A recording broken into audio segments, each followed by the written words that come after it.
Defense Subcommittee will come to order. Today, the subcommittee will receive testimony from the Honorable Frank Kendall, Secretary of the Air Force, General David Alvin, Chief of Staff of the Air Force, General Chance Saltzman, Chief of Space Operations. Thank you all for joining us today. General Alvin, I'll note that this is your first appearance before this subcommittee. Welcome and congratulations on your new role. Increasingly volatile world events since the hearing last year have underscored the importance of maintaining a strong and ready Air Force and Space Force. China is engaged in a historic military buildup, seeks to erode our military superiority. While China remains our pacing threat, it's not only threat we face. Russia continues its assault on Ukraine, and early this month, Iran launched its first ever direct attack on Israel. I'm pleased that we were able to get supplemental appropriations across the finish line to address emergent needs in these three regions. Our air and space forces must be ready and able to respond across the globe if needed. We need to be innovative and agile with the goal of rapidly putting advanced capability in the hands of our airmen and guardians. For the Air Force, the fiscal year 2025 budget request is $228.8 billion. This is 2% more than enacted amount for fiscal year 24, which I note does not keep up with inflation. When budgets are constrained, trade-offs must be made and certain level of risk is assumed.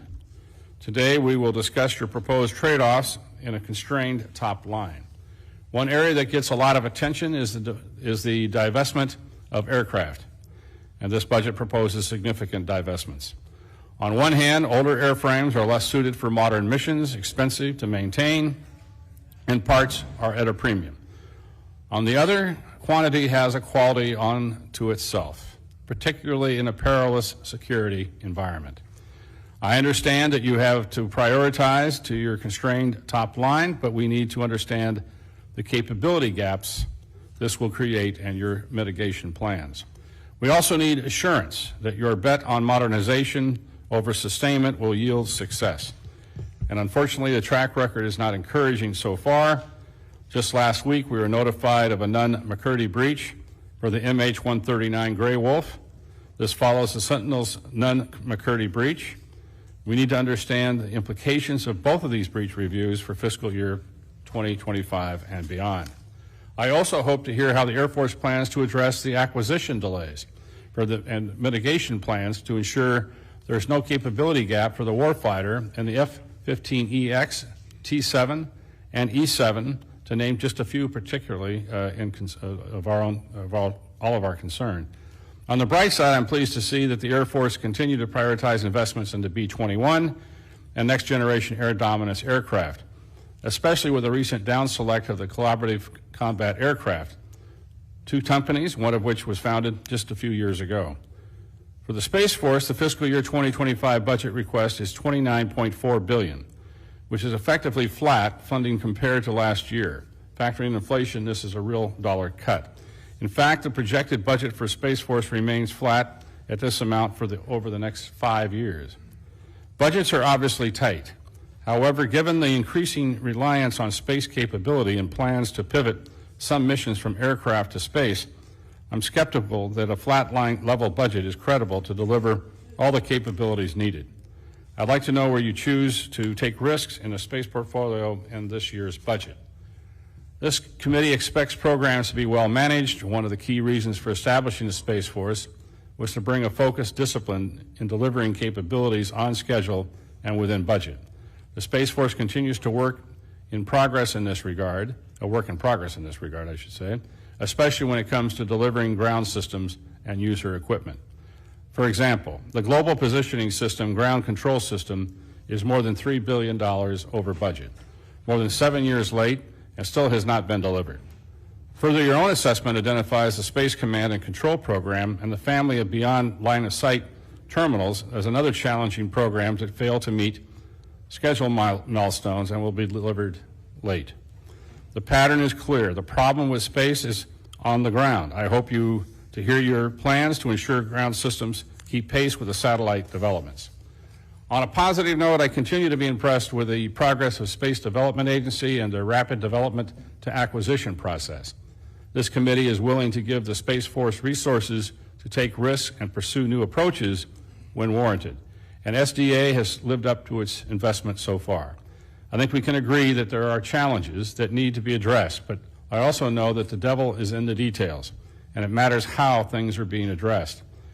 I have been disappointed with the level of rigor in the analysis behind some of the department's program decisions and organizational proposals. This subcommittee is data-driven and will not accept proposals that are presented simply as done deals.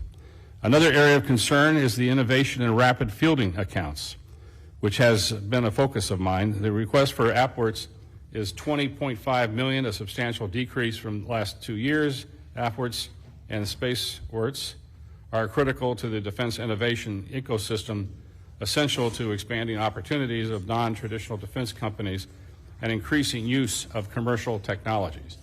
I'll be interested to hear how you intend to get after barriers to innovation, if not through the AppWorks and SpaceWorks. Finally, we are aware of the challenge of the entire department is having with recruitment across all components. I want to hear about your strategy to recruit the airmen and guardians of today and the service leaders of tomorrow. We'll be working closely with you throughout this budget process to find ways we can accelerate the fielding of platforms needed by our warfighters today. With that, I'll yield to the ranking member, Ms. McCollum, for any opening remarks you would like to make. Thank you, Mr. Chairman, for the courtesy. I'd also like to welcome the Secretary Kendall, General Alvin, and General Saltzman. For fiscal year 2025, President has proposed $832 billion within our subcommittee's jurisdiction for the Department of Defense, which is $213 billion for the Air Force and Space Force. The Air Force has requested a 1% increase, and Space Force remains relatively flat following a large growth year in 2024. Each of these dollars represents an effort to remain vigilant in our national defense and to ensure that America meets our pacing threats. We are operating under the umbrella of a Fiscal Responsibility Act, and I know that tough choices were made in this budget in order to conform to what the law will allow. As I said in the hearing with Secretary Austin, I hope Congress has learned the hard lesson that we should not hold the national debt limit hostage to arbitrary spending caps. So, for those who have buyer's remorse over their votes last May and those who are now criticizing the overall levels in the budget request, I wish to remind them that the fundamental strength of our nation's defense is in the strength of our military personnel and their families. And that requires a whole-of-government approach. Our national security is supported through our entire budget, which includes health care, education, transportation, and not just the defense budget. Growing our technological superiority in the air and space domain are also critical. And it is as important as ever to educate and train the next generation of mathematicians, physicists, aeronautical engineers, and computer scientists. In addition, Congress set the department's hiring and new start schedules 6 months back by enacting a final appropriations bill in March. We must do better to break the cycle of continuing resolutions. And I turn to the budget at hand now and the modernization, which we know is a key theme for the Department of Air Force. It's concerning that several Air Force programs are still struggling. F-35 deliveries are delayed, along with an associated plant repair and infrastructure projects. Mr. Secretary, we have discussed this several times in conversations now, and I hope that it's being resolved. It needs to be resolved. It needs to be resolved immediately. The Sentinel program is under a critical review because of time delays and major cost overruns. The E-7 program has been delayed, and the budget does not have an advanced program for procurement.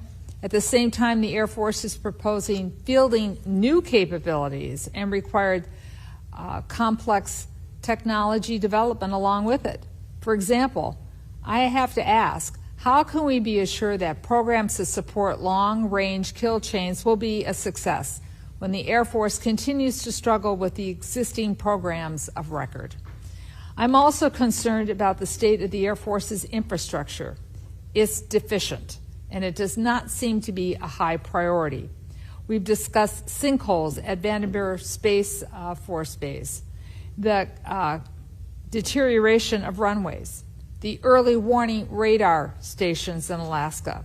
Climate change continues to have a high cost impact on our national security. Infrastructure at Guam still needs repair following last year's typhoon. And Congress should have acted on that. I hope we do so in the future.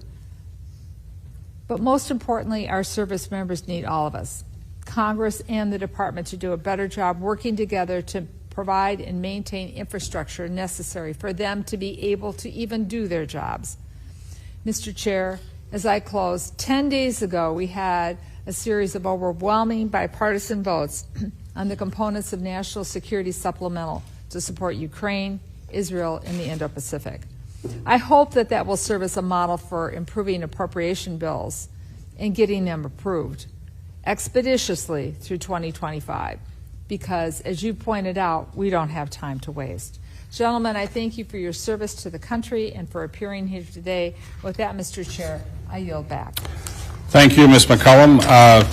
Chairman Cole intended to be here today, but is unable to present his statement due to obvious disaster in Oklahoma, and certainly our prayers with those who experience these terrible tornadoes in Oklahoma, Nebraska, and elsewhere. So without objection, his prepared remarks will be included in the record.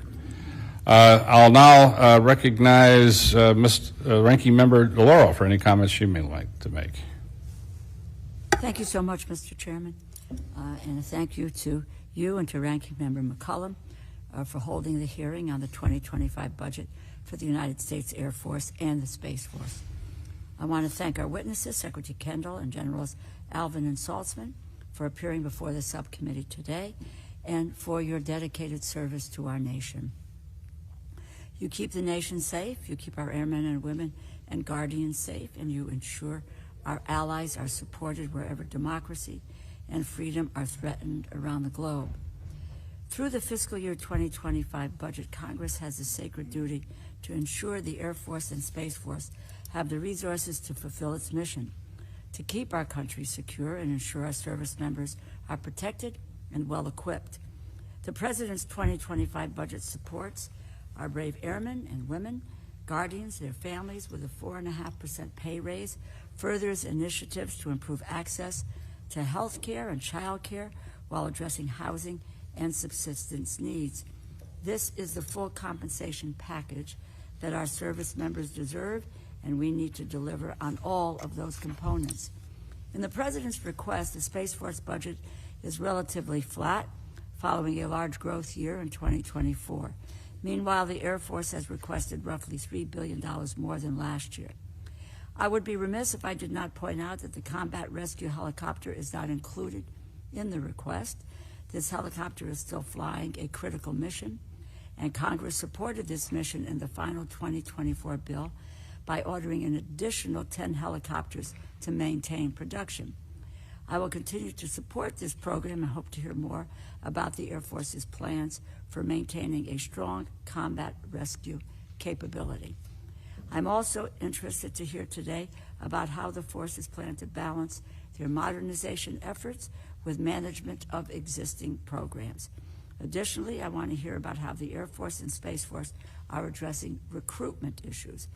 Regrettably, the majority chose to inject culture war debates into last year's Department of Defense funding process, and I am concerned with how that might further hurt recruitment efforts, especially among women. We must do all we can to ensure that any American who wants to bravely serve in the U.S. Armed Forces and defend our nation feels that they belong and that they are now not going to be drawn into political warfare while confronting the legitimate threats to freedom, democracy, and above all to our national security. Thank you, Mr. Chairman. I yield back. Thank you. Gentlemen, your full written testimony will be placed in the record. Please give a brief summary of your statements. Secretary Kendall, you're recognized. Thank you, Mr. Chairman. Chairman Calvert, Ranking Member McCollum, members of the subcommittee. General Saltzman, General Alvin, and I thank you for the opportunity to testify today on the Department of the Air Force's FY25 budget submission. Department of the Air Force budget request supports the National Defense Strategy. We appreciate the committee's support for the recently enacted FY24 budget and your efforts to secure timely passage. As you are aware, the 6-month delay has had a real impact. That time cannot be recovered, but at least we can now move forward with our urgent modernization plans. As I have testified before this committee repeatedly, time is my greatest concern. We are in a race for military technological superiority with a capable pacing challenge. Our cushion is gone. We are out of time. As we have briefed the committee at a classified level, the pacing threat moves steadily forward. Continued failure to provide on-time authorities and appropriations will leave the Air Force and Space Force inadequately prepared. We know this committee fully recognizes this, and we appreciate your strong bipartisan support. Our FY25 budget request complies with the Fiscal Responsibility Act. We are requesting $217.5 billion for the Department of the Air Force, which includes $188 billion for the Air Force and $29.4 billion for the Space Force. The FY25 budget reflects an increase of 2.1% for the Department of the Air Force over the enacted FY24 budget, a 2% increase for the Air Force, and a 2.4% increase for the Space Force. This does not keep pace with inflation, as was mentioned earlier, or with the 7% publicly acknowledged growth to China's military budget. To stay within the levels of the FRA, the Department of the Air Force had to adjust our previous plans.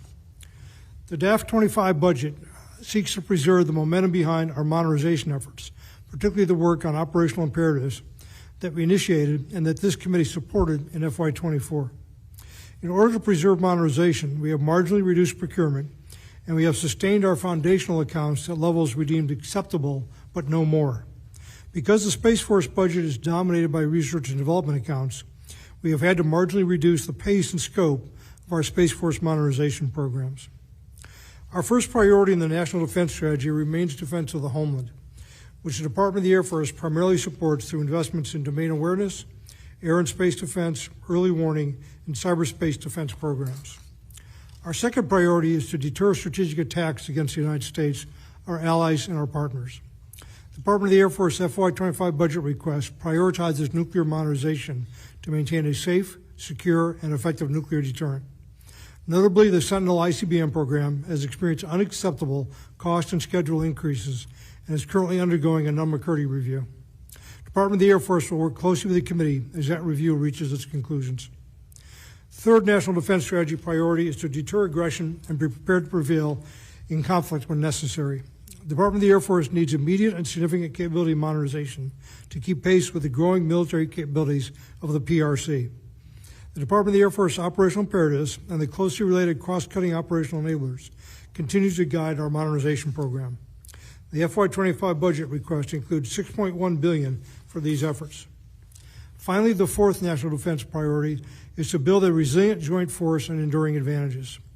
This budget request invests to ensure that we can recruit and retain the force we need, and so that our airmen and guardians and their families have the quality of life they deserve and can serve to their full potential. As we have briefed the committee, the Department of the Air Force is also currently undertaking a department-wide effort to re-optimize to meet the demands of great power competition. The intent is to minimize both cost impacts and personnel or unit movements. We will work closely with the committee as we develop detailed plans. We do not anticipate any significant impact on the FY25 budget, and we have not requested funds for this purpose. The department also appreciates the committee's support for the DoD Quick Start initiative that was enacted last year. The Department of the Air Force has obtained approval from the Secretary of Defense for 2 programs that will be initiated under this new authority. They are a more resilient national position navigation and timing capability and C3 battle management for moving target indication. Time matters, but so do resources. The United States is facing a competitor with national purchasing power that exceeds our own, a challenge we have never faced in modern times. China is actively developing and expanding capabilities to challenge strategic stability, attack our critical space systems, and defeat our ability to project power, especially air power. Conflict is not inevitable, but it could happen at any time. General Alvin and I just returned from a trip to some of our key bases in the Indo-Pacific. We should all be very proud of our men and women serving in harm's way and doing everything they can to deter and be ready for a conflict unlike any we've seen before. The Department of the Air Force FY25 budget request is focused on addressing these realities. We commit to working with the committee to secure timely enactment of this budget request. Thank you. We look forward to your questions. Thank you, Mr. Secretary. I now recognize General Alvin for his remarks. Thank you. Good afternoon, Chairman Calvert, Ranking Member McCollum, and distinguished members of this subcommittee. Today, I am proud to represent the 677,000 total force airmen serving our nation. I want to thank you for your unyielding support, not only for those airmen, but for their families as well. As we look across the strategic landscape, we find ourselves in a time of significant consequence. The simultaneous demands of strategic competition with an aggressive and increasingly capable PRC and persistent acute threats from around the globe require the Air Force to maximize the readiness of today's forces while adapting our structures and processes to offer the best opportunity to prevail in an environment of enduring great power competition. Time is not on our side. The FY25 Air Force budget request reflects difficult choices. We've made trade-offs to keep the Air Force's operational readiness today at the minimum acceptable to meet the nation's needs, while seeking to preserve the previous year's advances in modernization. The Air Force budget request also invests in the Air Force's most precious asset, its airmen, to ensure they remain the decisive advantage upon which the nation depends. Strategic deterrence is a key priority in our national defense strategy, and the U.S. Air Force remains committed to recapitalization of our nuclear force. We are actively supporting the process triggered by the Nunn-McCurdy breach of the Sentinel program and will continue to pursue the path of a safe, reliable, secure, and effective ground leg of the nuclear triad well into the future. Our ability to support the national defense strategy priority of deterring aggression and prevailing in conflict demands a modern Air Force that is connected to the Joint Force and can close multiple kill chains in minimal time to control the tempo of a complex fight with a peer competitor. To that end, the FY25 budget proposes continued investments in the F-35 and the F-15EX, albeit with fewer than preferred quantities dictated by the constraints of the Fiscal Responsibility Act.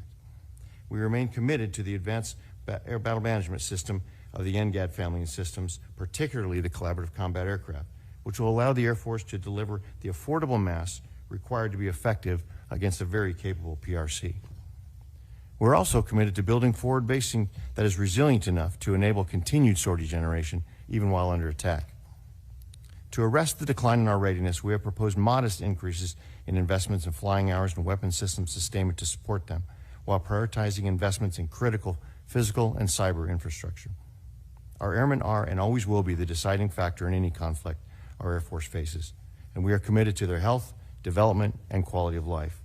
We have made significant progress thanks to Congress's support in increases in basic pay, adjustments to basic allowance for housing and subsistence to account for the macroeconomic factors they face. There is still work to be done. During our recent trip to the Indo-Pacific, Secretary Kendall and I saw dedicated airmen that were eager to accomplish the mission, despite infrastructure degradation caused by natural disaster and persistent environmental challenges, as well as limited access to the health care enjoyed by most CONUS bases. The job of your Air Force has not changed since its inception. Support the defense of this nation through credible deterrence and unmatched combat prowess. To preserve that level of deterrence, we must maintain our readiness today, modernize our force for tomorrow, and provide the absolute best support to our airmen and their families. Success on any battlefield is a team effort. I want to thank the members of Congress and this committee for your past and continued support. Thank you, and I look forward to your questions. Thank you, General. Now we'll move to General Saltzman for his remarks. General, you're recognized.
continue to trust and invest in your Space Force. The Space Force will respond with unparalleled value for the nation. I look forward to your questions. Thank you, and we will begin with the questions. Each member will be given 5 minutes for their questions and answers. When your timer turns yellow, you have a minute remaining. First, I'll recognize myself. Obviously, the KC-46 is an important aircraft for us to obtain. Air Force is in the process of recapitalizing its aging fleet of KC-135s, which I think was the old 707 airframe, which probably the only plane on the 707 is still flying on the planet is our fleet of that aircraft. There's been some issues, obviously, with the KC-46, but one that seems to go away is the remote vision system, the RVS, and the stiff refueling boom. Efforts to resolve both these issues are underway. It's been underway for a long time. I understand there's a final design solution expected for RVS by the early FY26 and mid FY25 respectively. Until the deficiencies are resolved, the KC-46A will not be fully mission capable. Secretary, we just heard this morning from the Chief of the Air Force Reserve that the delivery of the KC-46, for instance, at March Air Force Base in my area, will be delayed. What is the problem, and what are you doing to resolve it? As you mentioned, Mr. Chairman, this issue with the remote viewing system has been there for quite some time. It does not completely limit the aircraft. The aircraft is capable for transmitting fuel to every aircraft in our inventory except the A-10. I think that's the only one that at this point we can't refuel. And there are certain lighting conditions which make it difficult to do refueling. So the aircraft is largely operational, and we're continuing to take delivery of them while we work through solving this problem. And I think the dates you said were roughly the dates. We're continuing to procure the KC-46 at a rate of about 15 per year, including in FY25. And we're starting to work on the transition to the next generation of refuelers, which will have to be able to survive in a more contested environment. Looking forward to getting that resolved and getting delivery on the KC-46 aircraft. Innovation and rapid fielding to the warfighter have been obviously top priorities of this committee and mine since coming to Congress, which I consider a collaborative effort with DIU. Establishing a strong infrastructure for the defense innovation ecosystem is critical. In FY25 request includes $20.5 million for AFWERTS Prime, which is a decrease of $83.3 million in 24 and over $130 million in 23 requests. Agility and autonomy prime efforts dropped from $70 million in FY24 to $6 million in 25. I'm concerned the Air Force has decided to slash resources in a well-known innovation hub. Mr. Secretary, what message are you sending to innovators if AFWERTS' budget request has been gutted in fiscal year 25? And given the importance of innovation, can I get your commitment to support DIU with manpower, billets, and detailees for we can get this thing off the ground? But with that, Secretary, you won't find anybody more supportive of innovation than myself and my colleagues here, I think. As I mentioned in my opening statement, we're putting about $6 billion into modernization under the operational imperatives. The guidance I've given to our acquisition people is to structure programs to get meaningful capability in the hands of our operators as quickly as possible. So that's what we're trying to do with our programs. But there's also an observation that goes back some time that we've been starting more things than we can finish by a significant margin. We have to be more careful about the things we start and be certain that they're going to be cost effective and they're going to fit into our budgets in the future and lead to real field of capability. So we've been trying to pare back some of the things which have little, if any, chance of actually transitioning across the valley of death to focus on the things that will. I've recently reached out to the directors of both DIU and SCO to set up day-long briefings with them to go through all their programs, to give them feedback on the things that they're working on that we think will actually get into our budgets. And in general, what we're working to do is try to ensure that we have a much more efficient and effective pipeline of new capabilities coming into the inventory as quickly as you can. The threat demands that. So you won't find anybody more interested in innovation and getting it fielded, but we also have to, given the budget constraints that we have, make wise decisions at the front end about which things to pursue. Anything else, General? The only thing I would add to what the Secretary said is also in one of our Reoptimizing for Great Power competitions, one of the things that we're looking at is having this integrated capability command. When we talk about the Valley of Death, we need to have the other side of the Valley of Death pulling, saying, bring this to me, and having this integrated into one entity that says, I have a single force design, I need this, I need this, I need this, and be able to match the innovative ideas to something that will make it into the force design. To the Secretary said, that dollar has a better chance of making it into meaningful capability sooner. So we're trying to also work on the other end to make sure those innovations are targeted and focused on a force design that's going to use them. Ms. McCollum. Thank you, Mr. Chair. This morning, we heard from the National Guard during the budget hearing a lot about a legislative proposal to move the Air National Guard members to Space Force. In the hearing, we were informed that 70% of Guard members wish to stay in the Guard. And I expect that you are more than aware that our governors, the chairs of my governors included, were very unhappy about this proposal. 48 of the 50 governors signed a letter in opposition, as well as all the states and territories. And as I mentioned this morning, as a former state legislature that had the preview over the Minnesota National Guard, I can tell you that the states need to be consulted and need to be full partners moving forward in any major change such as this. So, you know, one would wonder why Congress should seriously consider this if our governors and National Guards are so opposed. Maybe, I wonder, were they opposed because they weren't consulted and their input wasn't sought before this proposal.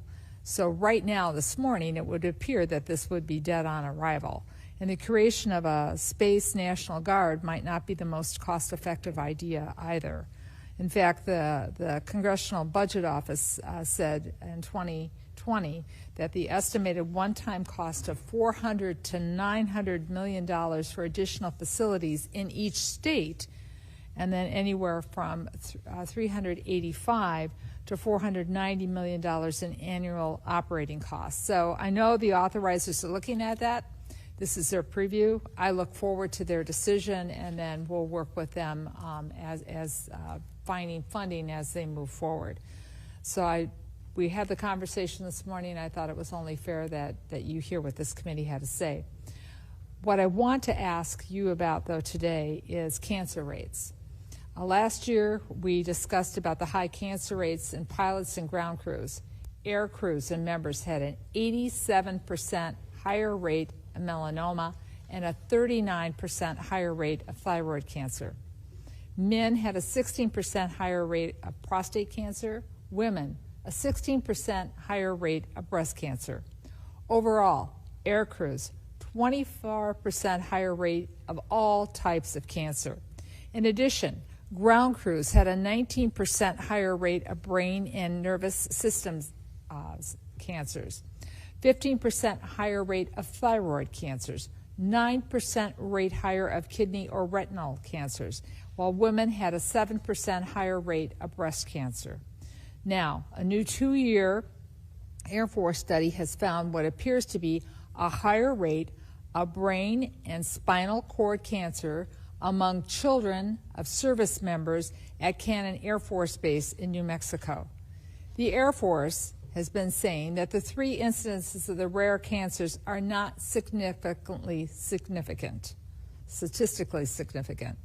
Yet those rare tumors are showing up among children with parents stationed at Cannon Air Force Base at higher rates than children with parents stationed at other bases or in the civilian population.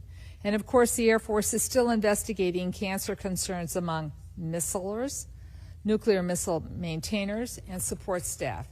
So, if this is about how we're keeping our troops and their families safe, if our service members are signing up to serve and they're getting cancer at 30 to 40 years old, or their spouses or their children now have life-threatening tumors, how is their quality of life affected? Not only do they have to worry about their own personal health, they have to take time off of duty for extended hospital stays and doctor's appointments. This will certainly impact retention and will impact overall DoD healthcare costs. Secretary Kendall, your posture statement in a lengthy session is outlining the Air Force's role in taking care of its people, but it fails to mention about the healthcare or cancer. So please tell me that you're working to address this and what we can expect to see from the Air Force about these cancer rates. They are alarming, and I want you to know this committee is very concerned. Ranking Member, we are very concerned about the possibility of increased cancer rates among people that are serving in certain locations in particular. We have a study, as you mentioned, on missileers that's been going on for about a year now. It's well underway. We're trying to be very transparent about our findings and work very closely with our people. We're reaching out to people who have served to try to get a better sense of what incidence of cancer really is. And we're working very closely with the VA on this. So we are just as concerned as you are about this. We're trying to get to the bottom of it and understand exactly what's happened and try to make sure that our people work in a safe environment. Do you want to add anything to that? I would just say, as the Secretary said, the Air Force School of Advanced Aerospace Medicine is doing as much longitudinally forward as backward as we can do, because there's the correlation and the causation. We really need to figure out what some of the root causes are, so we don't spend money where it's not going to be most effective for them and their families. But to the Secretary's point on the transparency, that's the one thing we can do. That doesn't cost any money, and we are being very aggressive about that through our commanders and our leaders are letting the people know in the communities what's going on when it's going on. However, until we get to the final answer, we understand that that's not going to be satisfactory. So we're putting the Air Force School of Advanced Aerospace Medicine on this as hard as we certainly can. Well, being of the Agent Orange generation, and I won't get too personal about this. Being to reunions and that, Marine Corps reunions, hearing stories of how things were impacted, knowing how difficult the Department of Defense and the VA made processing Agent Orange claims, the lesson we learned in passing the PACT Act and moving forward on that. I know that you're working and looking at studying it, but for these families affected, looking and studying, we need to start making sure that they're included in how we're moving forward in addressing this. And I hear what you're saying. I just don't know that people are feeling the care the way that we want them to.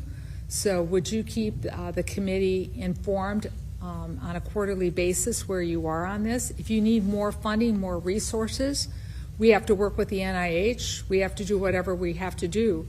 But the atomic war veterans are, still not recognized for their health concerns, in my opinion. And I don't want on my watch to be part of this committee, nor do I believe you gentlemen want to be on your watch not addressing this expeditiously. I yield back. Thank you, General Lady. Mr. Womack. Mr. Laro, well, let's see, how do we proceed with this? Okay, Mr. Womack. Thank you very much, Mr. Chairman. Thank you, Mr. Womack. Secretary Kendall, General Alvin, again, thanks for being here. I understand you have to make difficult budget decisions. In my view, a top priority should be the capability to rescue our men and women who are in harm's way. I'm concerned about the service's decision to terminate the Combat Rescue Helicopter Program. In my view, the moral imperative to, quote, leave no one behind is critical to show our commitment to the men and women who risk their lives to protect and who defend us in all theaters of operation. Last year, the Air Force told this committee that a decision to truncate CRH would limit the capacity for dedicated combat search and rescue forces available to the joint force. How does this decision ensure that no one is left behind? How do you plan to protect the men and women in uniform moving forward? What will you be doing in the future? Is there a replacement for what we're doing with the combat rescue helicopter? The search and rescue mission, the recovery mission, is a critical mission for our force. What has changed and caused us to change our program is the threats that we face and the operational environment in which we're likely to be committed. When we look at the mix of systems that we have and the capabilities that are in the joint force, The type of helicopter that the 60 Whiskey is will work in certain circumstances, but not in others. In particular, not against the most stressing threats that we face. And also, for a lot of recoveries in the Pacific over water, for example, you don't need that kind of a capability. You can use a helicopter that's not specially equipped or very expensive.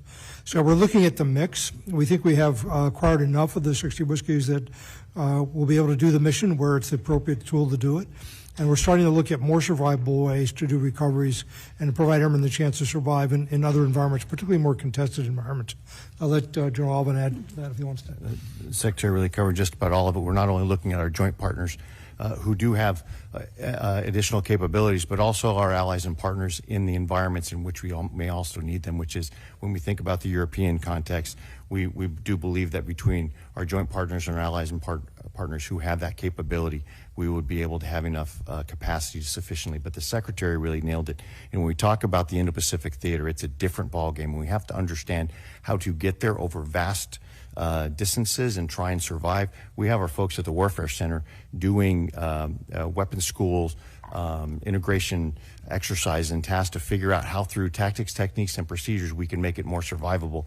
And the combat rescue helicopter in the HH Whiskey is not that significantly more survivable than the Gulf War or in any of the other that our joint partners have. So any more of that capacity did not yield that much more capability for us to do that. So we do need to solve that problem in the Indo-Pacific. And I would say with the additional 10 that was added in 24, we're almost to the program of record anyway. So the program of record as designed with that additional 10, this almost gets us there anyway. So we almost have the capacity that was envisioned to begin with. Is it possible for you all to, share with us, given what you've talked about in terms of changing environments, changing theaters, etc., to let us know what what are your plans in terms of replacing that capacity, and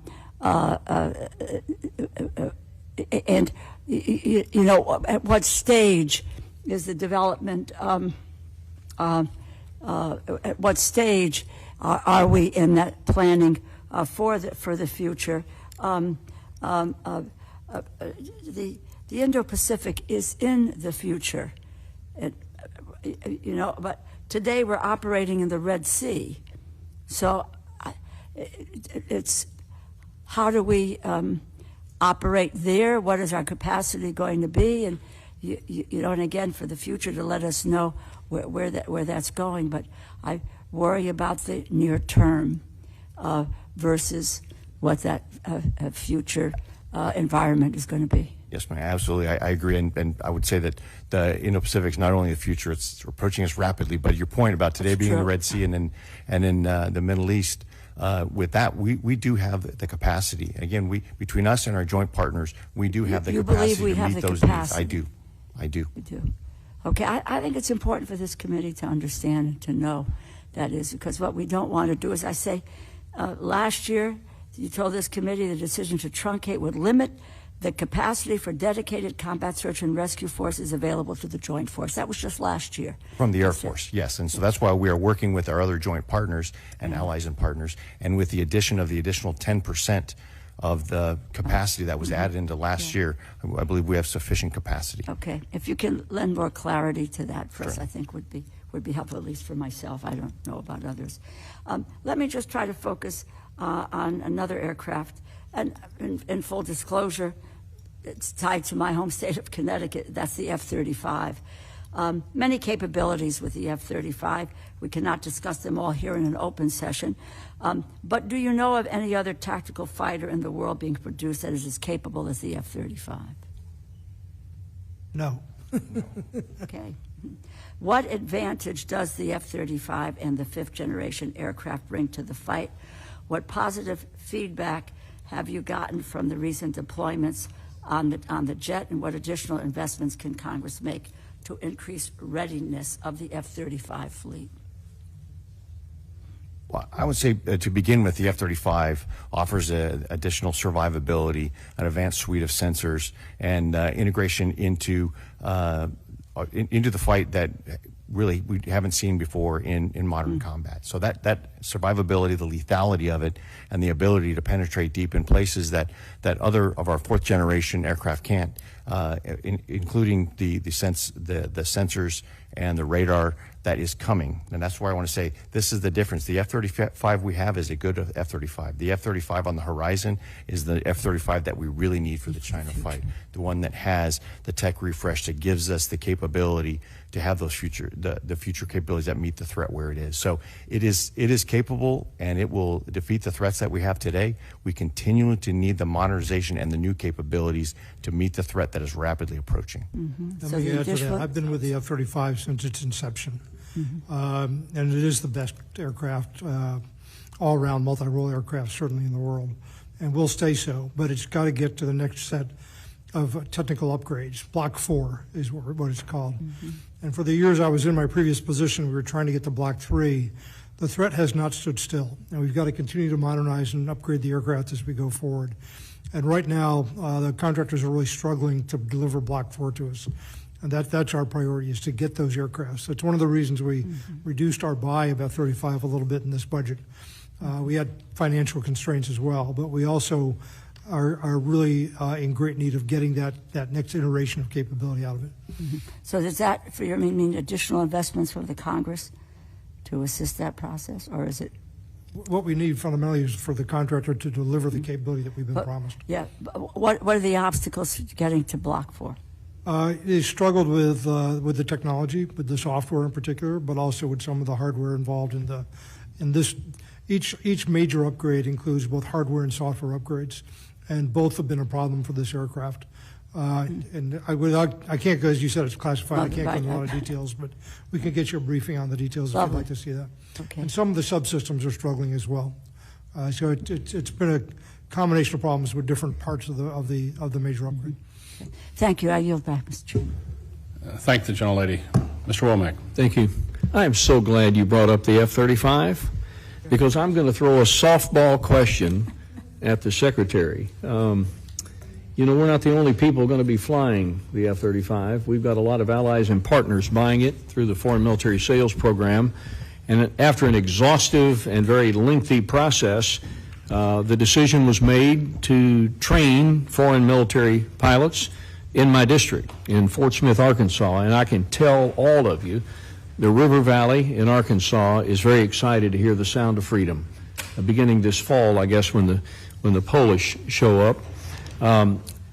Secretary Kendall, how important is it to get our foreign partners trained on this amazing airframe and the impact it has on national security?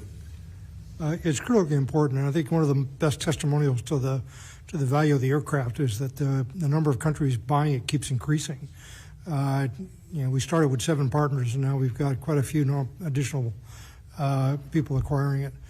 And it is critical for a number of reasons. A, it's cutting-edge technology, but B, it allows us to interoperate very effectively, train with and fight alongside of our partners in the same way to be as effective as a total force as possible, and to integrate into the rest of the elements of the force. So we're delighted that we're moving forward on having and getting that under operation this fall. That's going to be a major step forward to be able to train in the United States the way we have planned. General Alvin? I was just going to second what the Secretary said about the value of being able to hold training on fifth-generation platforms. And I'm a little bit biased, but I would say we have the best pilots in the world. And if you're going to train, you want to train with the best. And I just think that helps our combat capability as United States Air Force, as the Department of Defense, and as a nation, if we can maintain the ability to train in the common tactics, techniques, and procedures, and be able to proliferate that throughout like-minded nations. I think that is a value proposition that makes the foreign military sales training in the United States that much more. To stand up a mission like that is not easy, and there are facility improvements that need to be made, and this committee has been very good to help us fund those. And all of you have a standing invitation to come down and see the work that's going on and to see some of that training once it commences a little bit later on this fall. I want to ask a question about exercises, because I note that there's an unfunded requirement amount of nearly $250 million for the Pacific Air Force exercises. General Alvin, help me understand the importance of conducting these theater-wide exercises? How do they help our formations? How do they help us integrate at scale and across domains? Well, thank you for that, Congressman. We certainly are looking to change the manner in which we do exercises. We have done exercises in bits and pieces, and a lot of the exercises are done on the backs of the wing commands, who understand how they want to try and get their formations within their wings more ready to do their piece of the fight. But if we're going to enter a fight in the Indo-Pacific where we have to do agile combat employment, complex situations where we need to be able to aggregate for effect and disaggregate for survival, that is complex, and that takes training at a larger scale. If you just do it in bit pieces, you won't find out where the holes in your swing are. You have to understand fitting it together in something that looks more like you may actually have to experience in combat before you'll do that. So the increase in being able to do larger scale exercises, that's where you're going to find out where some of your weaknesses are. We haven't had the ability to do that as much as we'd like to, and so moving forward, I think that will help us sort of advance our capability to be more effective in the Indo-Pacific fight. Yeah. Finally, Mr. Chairman, I'm going to reserve, an opinion on this whole LP 480, this legislative proposal that Ms. McCollum brought up. I do think it's a bit dangerous, though, for us to enter into an era where we are usurping the authority of our governors. 48 of them have expressed some discontent with the proposal. There is the option of status quo, and I don't know, I've not thought through it completely, but as a guardsman, as somebody who has some unique insight into some of the dual mission of our guard, I guess I would say this: I'm a little concerned. I saw some numbers on polling among these personnel. We're talking about 1,000 people here, and the prospect of some of them looking for other missions so that they can remain part of the Guard is a bit of a concern for me. So I guess my last question would be, are we going to create a gap in here in capability? That would ultimately be my biggest concern. Secretary? There's been a lot of confusion, I think, about this. First of all, we deeply value the Guard itself. It's an enormously important component of our overall force. And we deeply value these people and the units that they're in. There's only about 578 people that will be affected by this. The Guard is over 100,000, so it's a very small fraction.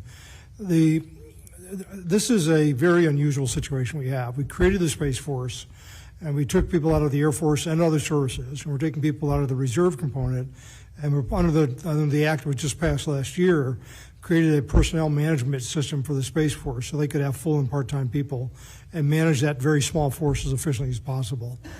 We've got 578 people in the Guard, in the Air Guard, who are essentially orphans right now, and they really need to be integrated into the Space Force.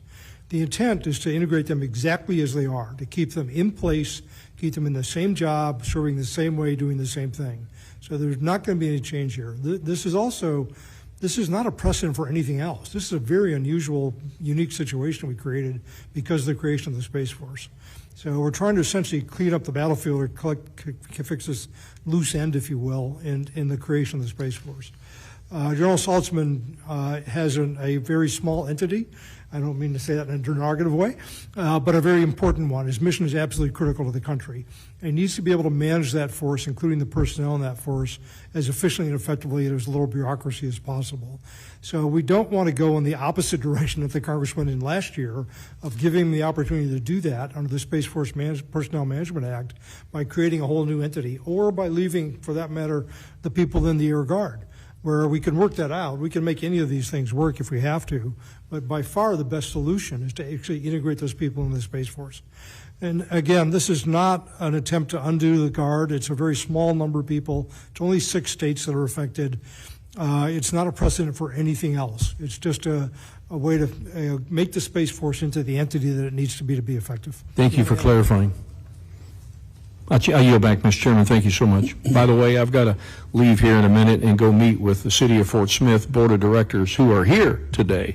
And I'm sure the first thing they're going to ask me is, how's our F-35 mission coming? So thank you so much. Since you brought up the F-35, just really quickly, what's going on, since I heard from some of our friends in UAE the other day, what's going on with the proposed purchase, UAE acquisition of the F-35? Any progress on that?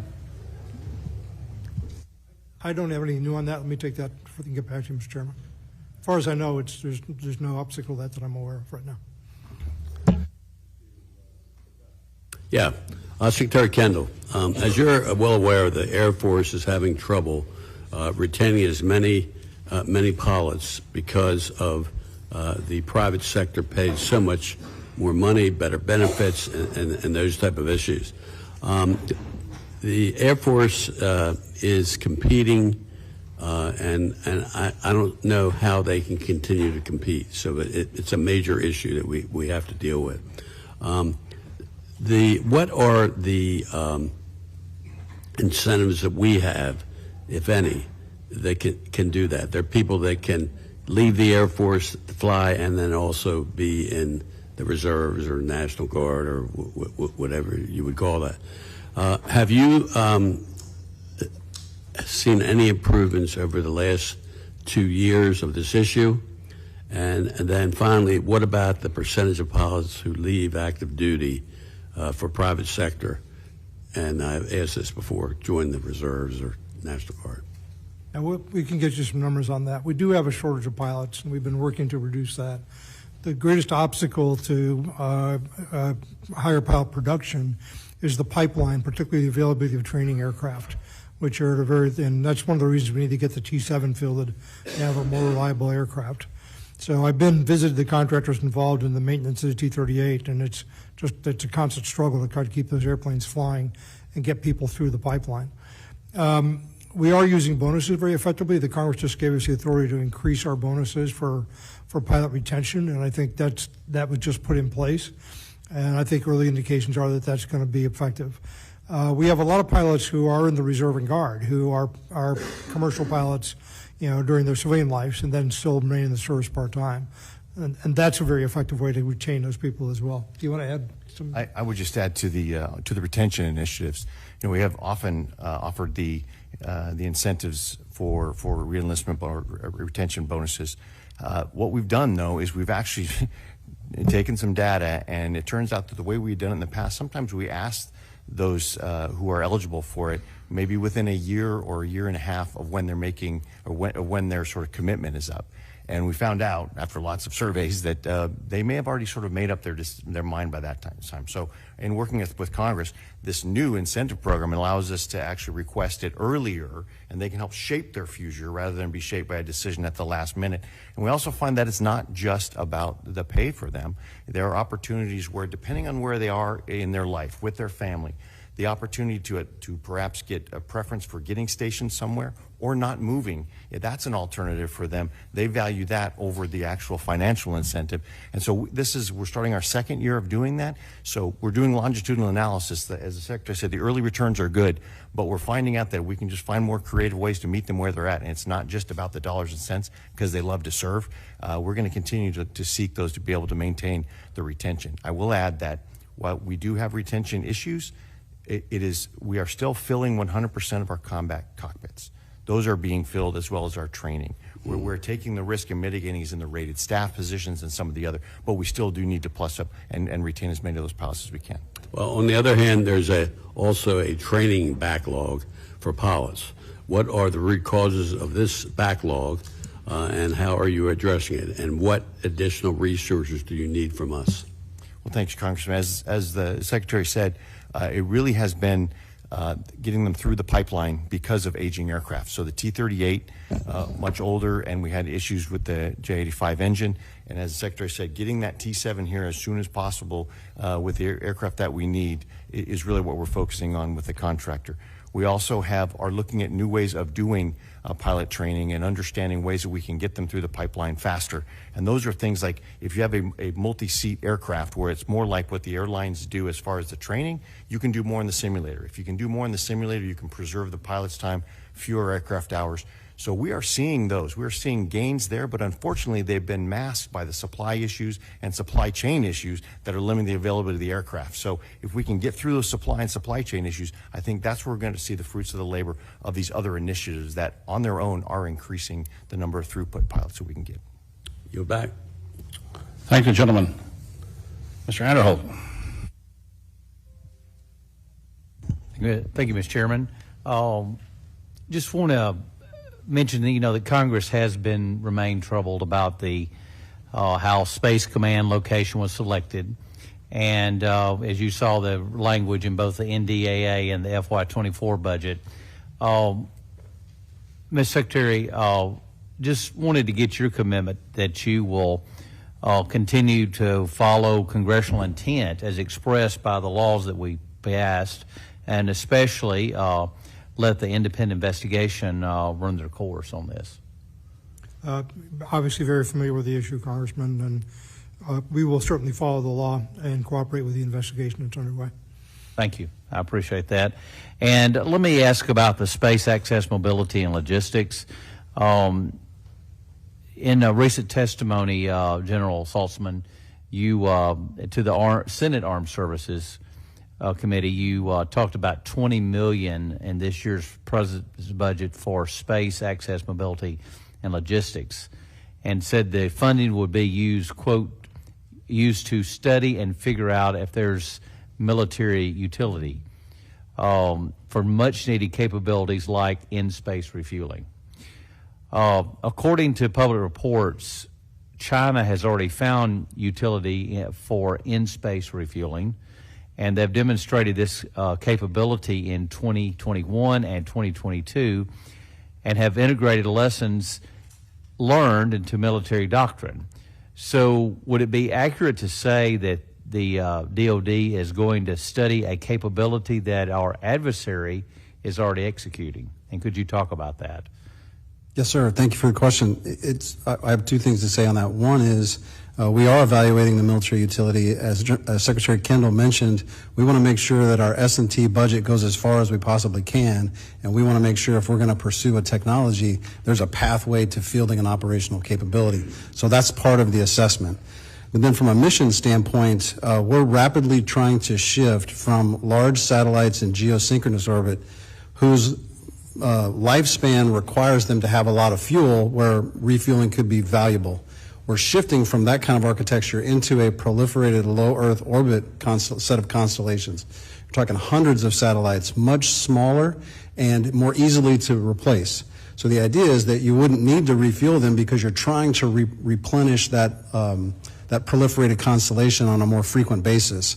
So 3 to 5 years on orbit, replace it with updated technology, wouldn't necessarily require the same level of servicing on orbit. So we're trying to get the balance just right and make sure that all the dollars that we invest would be properly utilized. Oh, Secretary Kendall, you got anything you want to add to that, or? I think General Saltzman had it just right. Oh, well, how would additional resources for the space access, mobility, and logistics be helpful and to ensure the continued U.S. space superiority?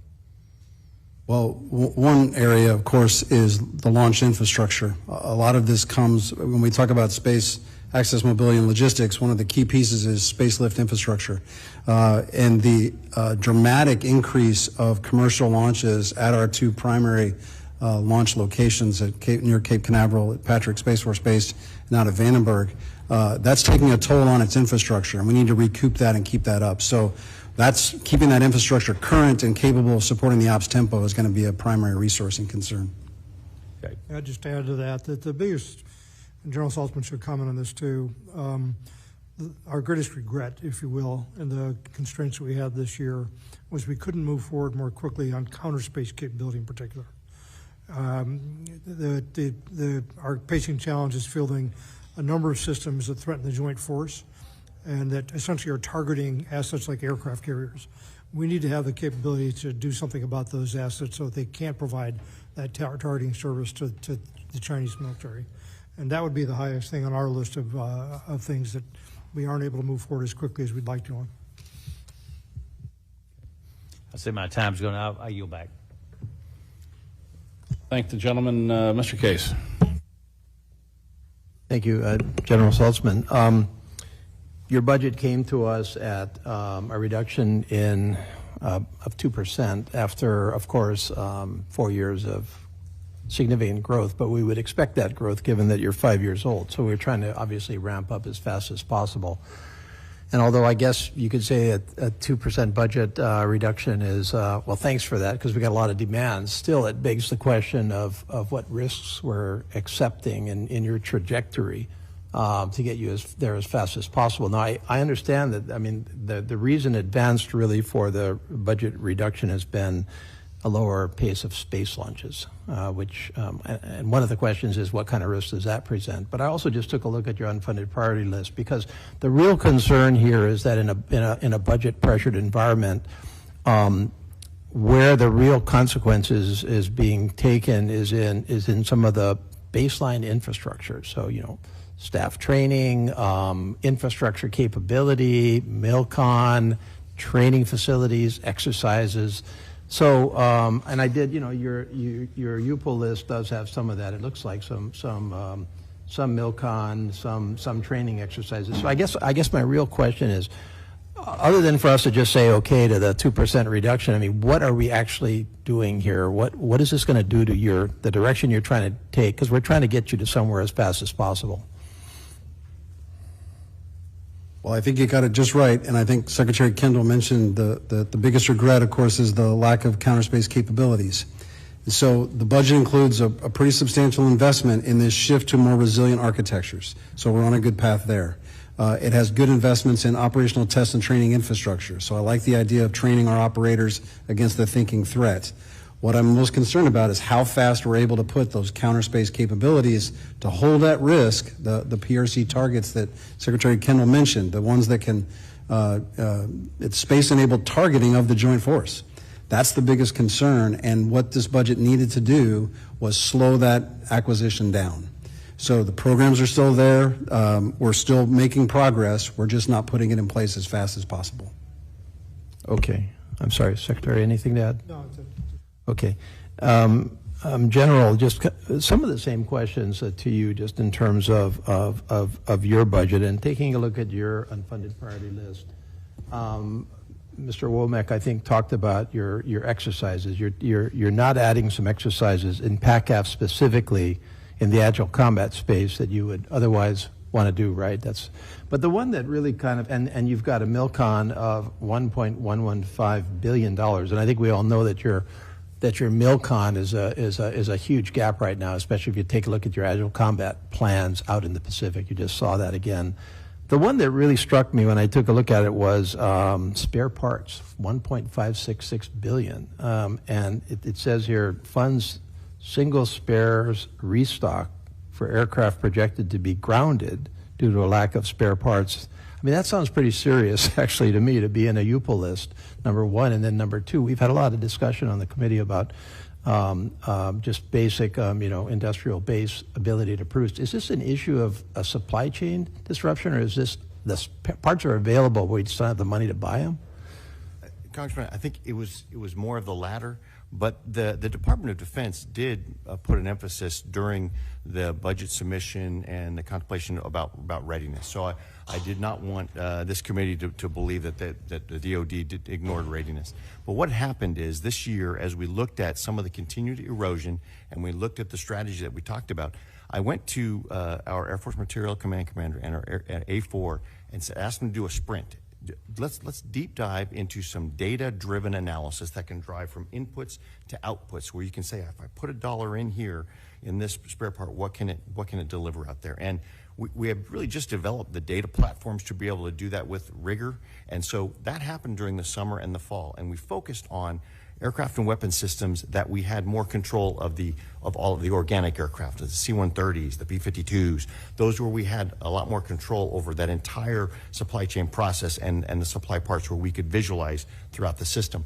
And then looked at which of those, which we knew had limitations because of spare parts, because we had that across our Air Force, which ones would drive the biggest change. And when we saw that, they came up with that analysis, and it was complete, but it wasn't complete in time for the budget submission.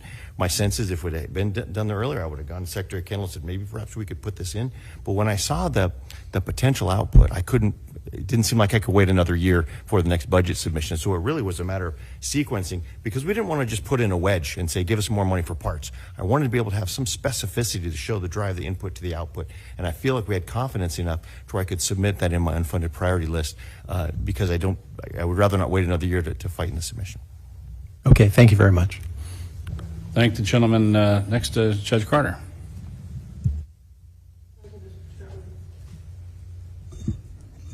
General Saltzman, the Space Force recently announced the creation of a Space Futures Command. Can you talk about the goals of this command and its timeline?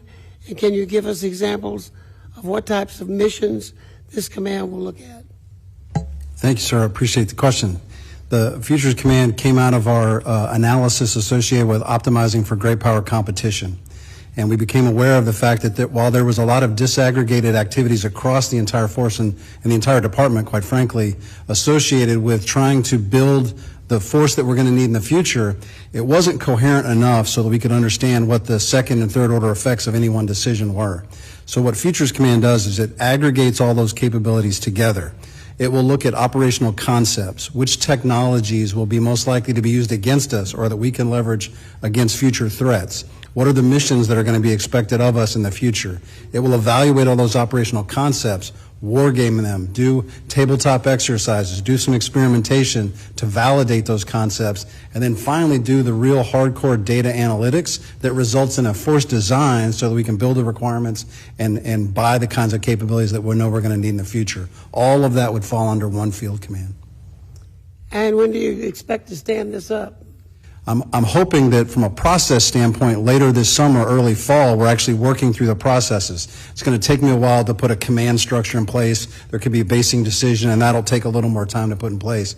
But process-wise, because a lot of these are already occurring across the Space Force, we'll pull them together coherently and work the processes later this fall. Is it going to be an issue of location? We're going to have to look at that as a part of a basing process. The Air Force recently announced the next phase of the Collaborative Combat Aircraft Program. And I understand that you're exploring international partnerships as part of this program. Can you elaborate on what it would look like and the benefit of this partnership might bring to further development of the program and the utility of it across our partners and allies?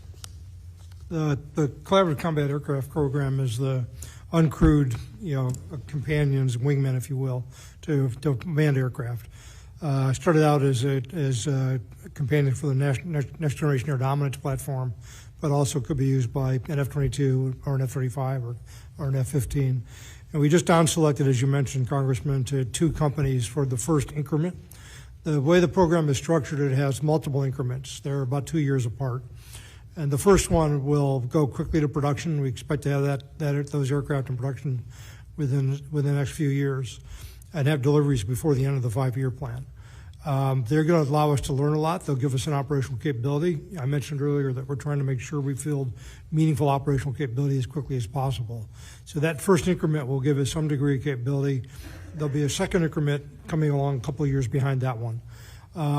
And we are particularly looking for international cooperation with that second increment. We've had talk with General Alvin, and I both have had talk with several of our partners, our closest partners who are very interested. So it's early stages, but we would like to go in that direction. We think this will be something that could have great value to all of our partners and enhance our capabilities, particularly in partnership with our closest allies. Do you want to add anything to that? The only thing I'd add is the secret sauce there that I think will enable us to be more rapidly integrating with our allies and partners is part of this entire concept is a government-owned reference architecture, something that we control. And so as we are seeing advancements in the technology, we can maybe set the pace for how we can integrate and work with our allies and partners. And I think that's one of the big things that's going to let us go faster. Thank you, Mr. Chairman. Just following up on the judge's question, on this aircraft, the collaborative aircraft, what do you envision? How many aircraft are we talking about here in the next 5 years? We'll have over 100 on order or delivered by the end of the FIDIP. That's for increment 1. The planning figure I've given people to use is 1,000. And that's just really to reflect the fact that we're serious about this. This is going to be a significant part of our force structure. The ultimate number is going to depend upon cost, affordability, and a number of other factors. But this is a fairly transformative change to going away from individual fighter pilots all out there at risk together to giving our fighter pilots a wingman that can be attrited to a degree. It's intended to be survivable, but attritable. That'll give us a wide range of tactics and techniques that we currently can't utilize. So it's going to become a mainstay part of the force. And so each, say, F-35, for instance, how many collaborative aircraft do you think would be attached to a single F-35? We won't do it for every single fighter, probably, at least not initially, but nominally 2 to 5. For example, under the control of an individual pilot. And the cost I read in the press reports are approximately $30 million apiece. Does that sound about right? We're looking for something that's a fraction of the cost of a fighter. So hopefully less. On the order of 25 or 30 million apiece would be kind of what I would consider personally an upper bound. Yeah, I would hope so. I would hope that cost can come down considerably. Thank you, Ms. Capter.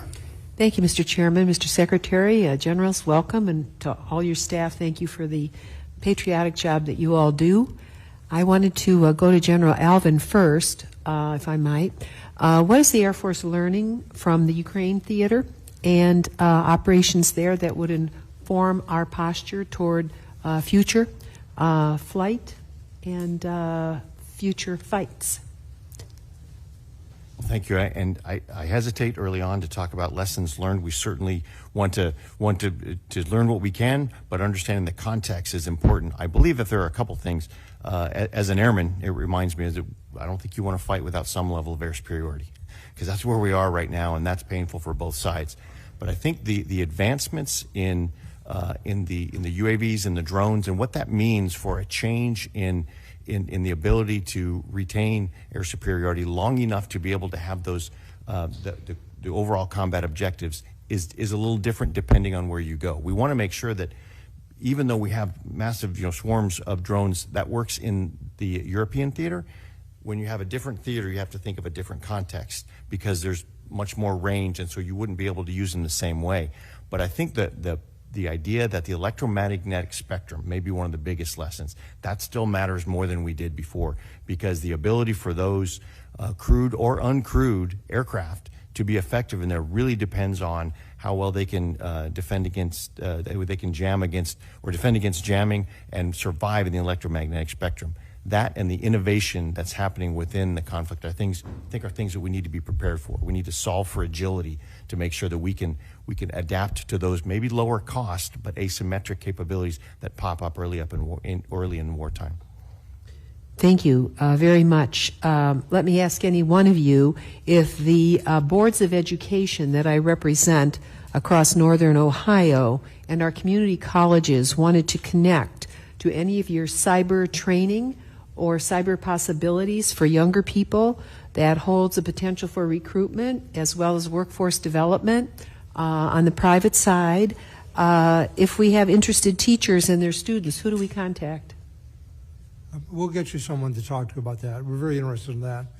You may not be aware, we just created a new category of airmen, warrant officers, in the cyber and IT fields. So we're very much interested in expertise in that area and having people come in who want to work in that area and stay in that area during their career. So I'll get you a point of contact and we'll have someone work with you on that. I hear there might be a cyber command that was established in Cincinnati. I'm not sure who that's done through, whether it was Wright Pat or I don't know the university there, but it's not connected to the places that I represent. So I'm just curious to be connected to the right place at Air Force. Ohio's the state of flight, so we have to protect our own. And we want to engage our educational community in that effort as well. 20 years ago, at the 180th Fighter Wing in western Ohio, a biofueled F-16 was flown successfully. I'm interested in how you, Mr. Secretary, or any of you, think about fueling the future and in craft that are airborne. Just curious how you think about that. I think in general, Congresswoman, the idea for us is fuel fuel conservation is not only just good for the planet, it helps us in our mission as well. So anything that we can do that can preserve duration, endurance, regardless of the type of fuel, that's what we're looking for. But before we transform into the sort of the fossil fuel platforms that we have into something into the future, we need to ensure that it is sustainable and it's something we can take with us into combat. But the idea that we would always be looking at operational energy and being able to better use that, it actually enhances our combat effectiveness as well. Should we be apprehensive about the Space Force and the current air responsibilities that our region holds with F-16s and potentially F-35s because of the dawn of Space Force? Do we have reason to be worried that we're going to lose our fighter wing? I'm not aware of any reason why you would be. All right, well, that's good news. Finally, what about the balloon that flew over the country? What did we decide that was? There was a Chinese balloon that came by, and I'm not sure how much I can say that getting into classified. It was very visible. People, were aware of it. It was shot down. The Chinese claimed that it was not an intentional on their part. I'm not sure that we believe that. I think we've raised the awareness of that kind of threat quite a bit, and we're on the alert for those. We have seen some other cases where balloons have come close, if not come over the United States. Thank you, Mr. Secretary. Yeah, we could give you much more to classified level. Thank you. Thank you. Mr. Secretary, I don't know why they don't just put that debris on display someplace and let the American public look at it and make their own decision. I think we all know what that decision would be. Mr. Garcia. Thank you, Mr. Chairman. I would thank the three of you for being here today. Thank you for your service to our beautiful country. Mr. Secretary, congratulations on CCA. Two outstanding choices there with Anduril and General Atomics, and looking forward to seeing that program accelerate. And actually, it's a paradigm-breaking acquisition model as well as source selection. So really appreciate it. Survivable, but treatable was actually my call sign in the Navy. So that's a good thing to see. Hopefully that's not a black cloud for CCA. We're in a unique era right now where you're trying to balance capability with capacity. I've been very adamant that I don't know that we have a capability gap relative to China. I think that's a fight we always keep fighting, but I think we do have unique capabilities, high-end exotics, but the capacity is the challenge with the force projection of 3,000 or 4,000 miles and not in our backyard like what they enjoy. So now we're in an era where you see, the first flight of B-21 happened this year, but also the service life extension of B-52 out to be a 100-year-old platform with new radars, new sensors. You see Teddy Roosevelt's vision of F-35 finally being realized with tech refresh, and now also F-15EX capacity supplementing that capability. I think these are good things. JADC2, ABMS maturation, and some classified programs. So I don't envy your jobs, but I think overall at the macro level, the Air Force is doing a good job of executing that pivot to the Pacific and maintaining the capability advantage while also addressing the capacity challenges that we have. So just wanted to give you kudos for that. My concern is around the T-7 and how we can go faster. I've been asking this question for a few years. Mr. Elzy and I lost a good friend in the T-38 accident back in 2019 out of Enid, Oklahoma, 47-year-old naval aviator who did an Air Force transition. He was in the back seat. That T-38 aircraft was not a good trainer in the 60s or 70s. It sure as hell is not a good trainer today. And it's the Widowmaker. I think it's killed about 149, 150 aviators or pilots, excuse me, since it's come online. So what are we doing? Is it a Boeing limitation? Is it a material limitation? What can we in Congress do to help accelerate the T-7 to avoid T-38 deaths in the next, call it, 2 to 4 year period? I'm not aware of anything you can do to make the program move faster. We had the sub-production out a year because of trying to negotiate and get the cost down and deal with some difficulties that have occurred in development. You may be aware we've had problems with the ejection seat and ejection system and with some of the controls. So I think that we're working our way through those. I could get you a more detailed report. General Alvin may have more information than I do. I think this is, some of it is in general, and I don't want to speak for Boeing specifically, but there are some growing pains when you start with sort of a new way of building and designing. This started with more digital engineering, and so there may have been some things associated with that sort of hindered the pace of the development. I'm encouraged the fact that it's in flight test now. I think that this is where we can perhaps accelerate, but as the Secretary said, it really is just about getting it through this developmental test and buying the first ones next year, in 26. Okay, well, I would just encourage you, if you see any opportunity to accelerate either through parallel risk reduction, I know there's going to be concurrency risks that come with that. This isn't as exotic as the F-35, so those penalties won't be as severe. But Matt Kincaid's widow is out there in Oklahoma still, and she's looking at this very closely, and I think it'll save lives if we can go faster. My last request, General Saltzman, if we can get in the SCIF at some point, you mentioned a program today that we as a committee have grave concerns over, but we can't talk about it here, that is very relevant right now and very timely discussion I think would be needed in the SCIF if we can at some point. Happy to do that. I took a brief at Space Command. I think actually the chairman was there as well in El Segundo about a year ago now when you were promoting Buzz Aldrin, and I want to follow up on that if we can at some point. But I think it would behoove Mr. Chairman for the whole subcommittee to hear what's going on there. But with that, I yield back. Thank you. Thank you. I remember that meeting with General Aldrin very well, as we can call him now, with the Secretary's help, by the way. I appreciate that very much. Mr. Elzey. Thank you, Mr. Chairman. Thank you all for being here today. It's nice to see you. General Saltzman, are the lights in here in this windowless room okay for a missileer? Is it okay? All right.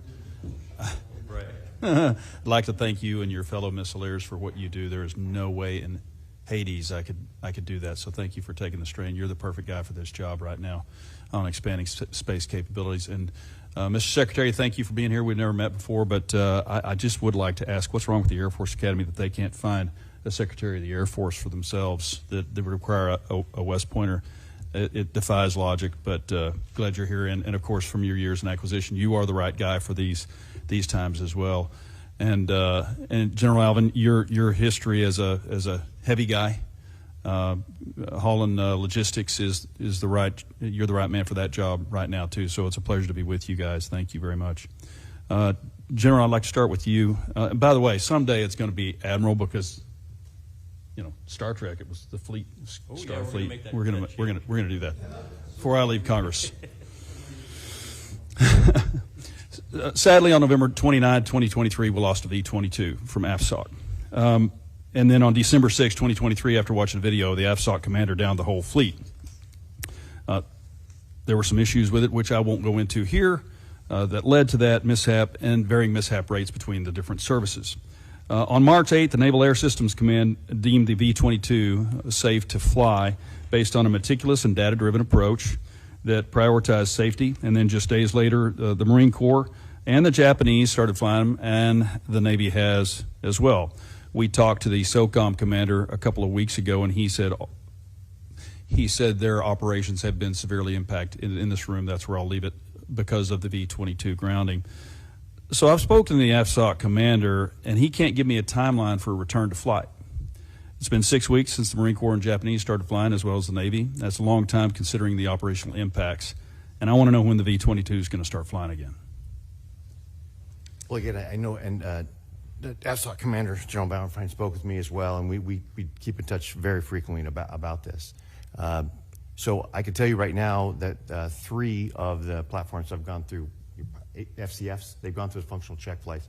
And so we are making a deliberate approach, but it is a comprehensive approach because the manner in which, as you know, the CV-22 is used in the Air Force is really much different. And so he is in lockstep with the Joint Program Office and his sister services in understanding how and why they are returning theirs to fly. But he's taking AFSOC in a deliberate manner to ensure every one of the maintenance records are checked and every one of the crews are ready to fly. And so he's taking a deliberate approach and a comprehensive review on the weapon system, on the crew complement, on the mission set, and how it's unique to the Air Force and AFSOC. Okay. Well, I got the same answer from him, and quite frankly, how he downed it based on a video that was preemptive to a mishap investigation. I was a mishap investigator. I flew helos and jets. Quite frankly, the decision to do that should not have been approved, and it hurt our national security. That is my take on it. We'll move on to a different issue. Let's talk about acquisitions. And like I said, Mr. Secretary, you're the right guy for this, but it seems like we keep making these mistakes over and over and over again. And, you know, the B-21 is a great program. The F-15EX was a great program. Future long-range assault aircraft is on timeline. But when we talk about Nunn-McCurdy and the 139 Grey Wolf, it's a helicopter. The Sentinel, which I know is a lot more complex. But in our own service, the FFG, the DDG-1000, the LCS, the Presidential Helo, Air Force One, the Ford's 3 years behind, the F-35 got cut, F-22 got cut, T-7 was behind timeline. So my question is, and I'm asking this in a way that is completely innocent. I have no agenda here, but I really want to know that after decades of doing the wrong thing, do we have a requirements issue? Because I think in my service we do. Are we underestimating supply chain issues and we're just catching up to them? Or is it a lack of business sense in acquisitions? And I'm not trying to lead you down the right answer. I really just kind of want to know. How long do you have, Congressman? 40 seconds. I've done this. Oh, good. We get a minute extension. I've got 50 years of experience with new product development, basically, and I've seen us get in trouble the same way over and over. And you had the list. It's not always the same, but unrealistic requirements, unrealistic schedules, lack of appreciation of technical risk. I mean, all of these things. And there has been an effort to chase, I think, what I call acquisition magic a few times, which is somebody comes up with a new idea they think about how to do it. Usually it involves taking extraordinary risk, and then we pay the price for that. Putting amateurs in charge doesn't work very well. The things we ask people to do to develop new weapon systems for the United States are hard things. We're asking them to build weapon systems that are a generation ahead of anything ever built before. There is inherent risk in that, and you have to plan and manage that risk. You have to take risk mitigation steps.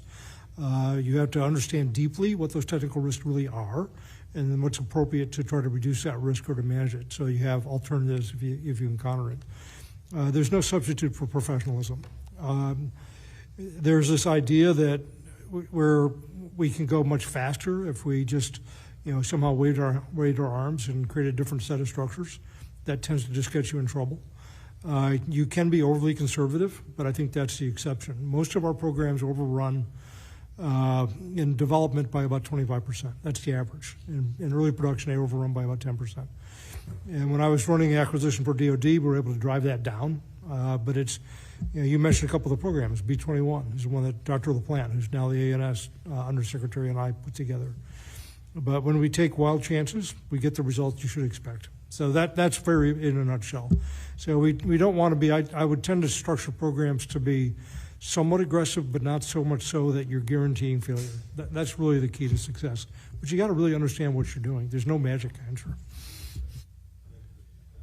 Just to put my 2 cents into this, I've been here for a while, 30-some years, and I was here when we started the F-35 program. I remember the people bringing in the PowerPoints and say this is going to be the Swiss Army knife of all fighter planes. We're going to have a single frame, 3 variants, going to use a single engine. It's going to bring down our maintenance cost, our hourly cost. It's going to our per unit cost and all that. And we're going to get rid of the F-16. We're going to get rid of the F-18. We're going to get rid of the F-15. We're going to get rid of the A-10. We're going to, this is going to be it. And we're building more F-18s. We're building F-15X. I got an upgraded F-16. So it didn't quite work out the way we thought.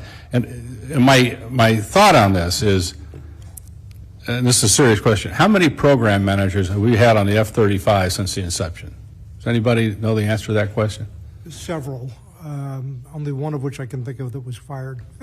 But when, years ago, and it may be not an ample comparison, but Admiral Rickover started the submarine program with the Nautilus program and stayed with it until God knows he was how old, and took responsibility for every single submarine, every single submarine program.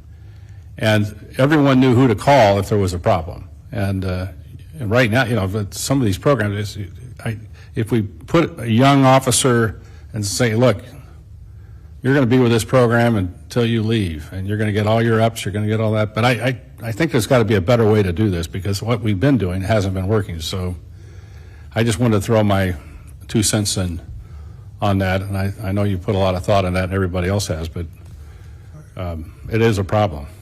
Okay, Mr. Aguilar. Thank you, Mr. Chairman.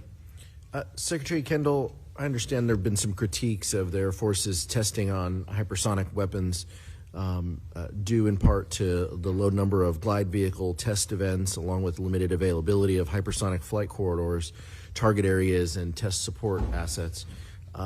Is this true? And if so, what resources are necessary to increase the capacity for hypersonic glide vehicle testing? Yeah, we do have issues with test capacity and availability of ranges, essentially, to do some of our hypersonic testing. I don't have any details for you about, I know there's been a substantial investment in improved infrastructure to support hypersonic testing. I'd have to get you an answer for the record on the content of that. I haven't followed that closely myself. I appreciate it. General Salzman, we're investing significant resources into space-based tracking of hypersonic threats, and this is critical for our defense capabilities. It would be logical that such a system would be trained against real-world scenarios, given what the Secretary's indicated. To how do we test these tracking capabilities under your programs, and where do these priorities kind of reconcile, and where do they meet? That's a great question. I would say we have a three-pronged approach to that. Anywhere we can use digital simulations, we are leveraging that to the max extent possible. There will be some range testing to try to calibrate the systems as they go into orbit, and real-world live events, we never miss an opportunity to take advantage of those.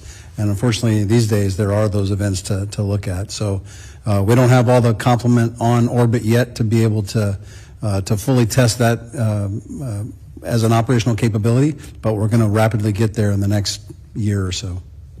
When do you expect a more robust kind of launch ability to? The proliferated warfighter space architecture that our Space Development Agency is putting together is the sensors that will be able to track the hypersonics.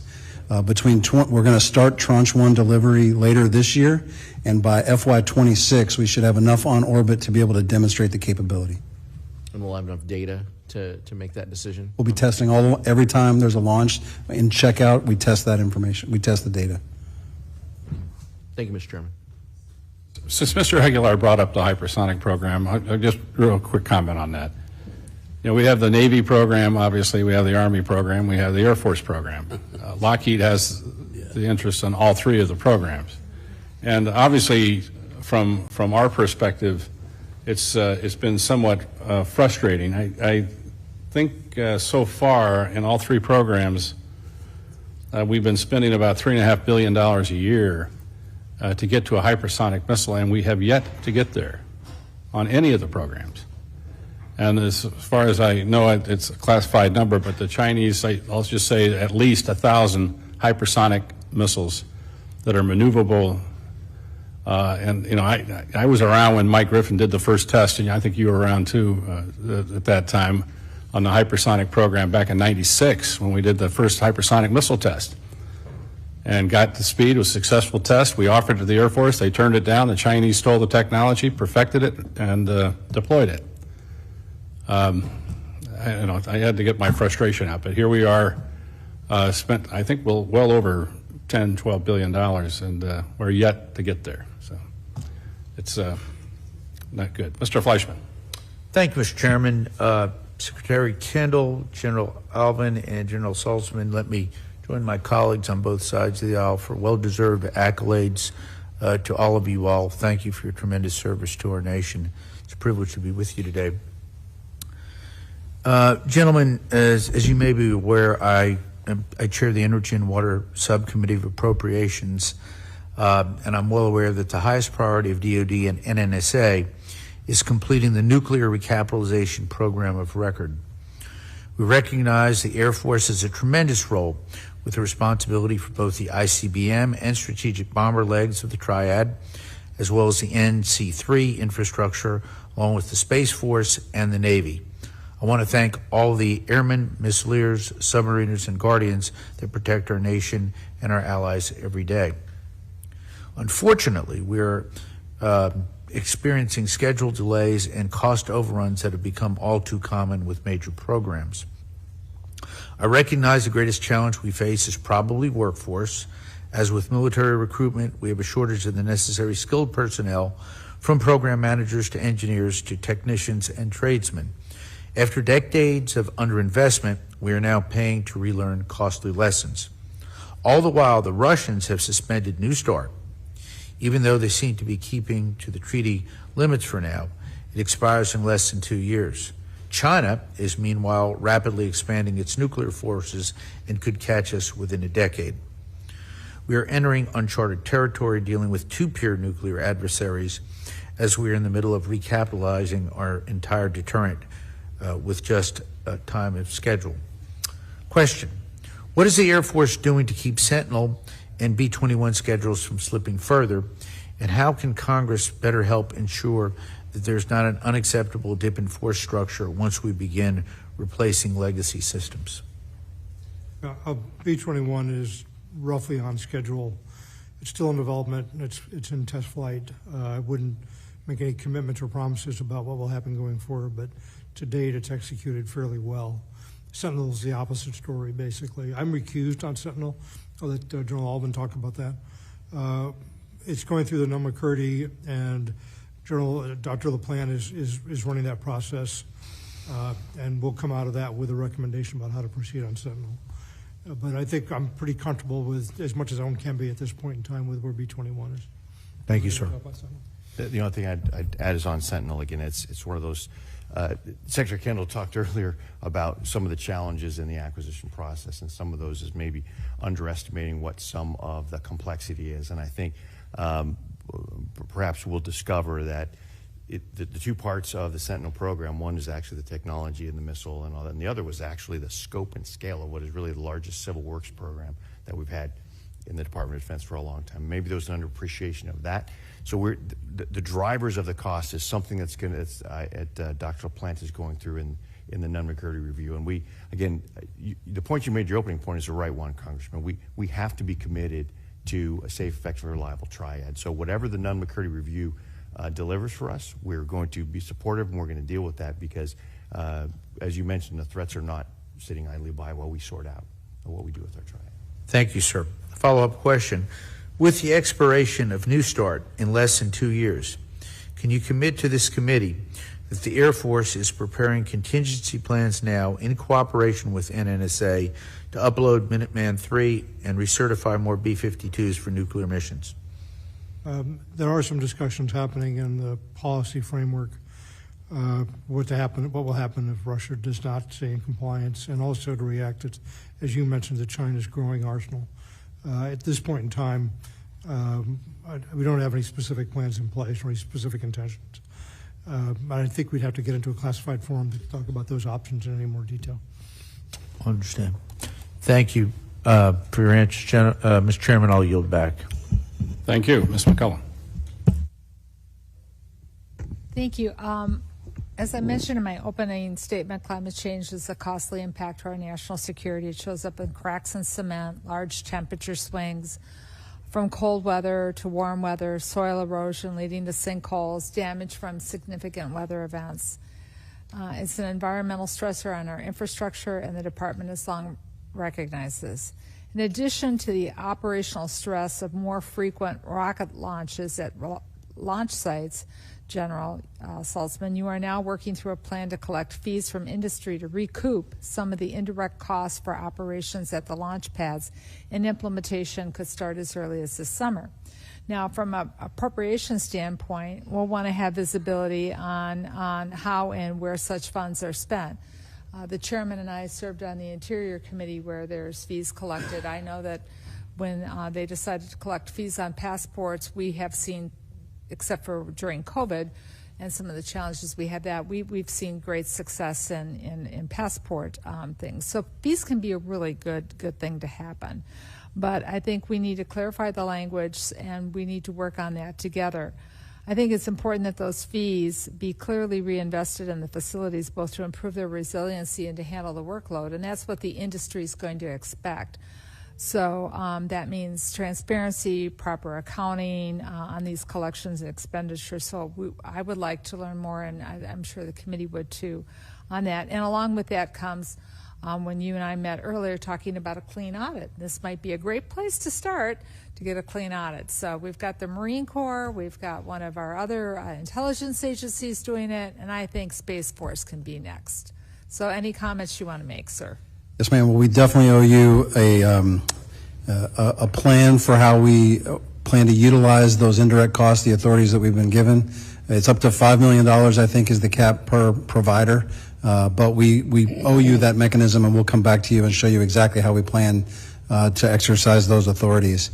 And I left the Hill the other day after you talked to us about the audit. I went straight to the Vice Chief of Space Operations, and I said, tell me what it would take to give us a clean audit. And so they're going through now in detail to try to figure out what the LIMFACs might be. I almost forgot you, Mr. Joyce. I'd never want to do that, but you're recognized. Very kind, Mr. Chairman.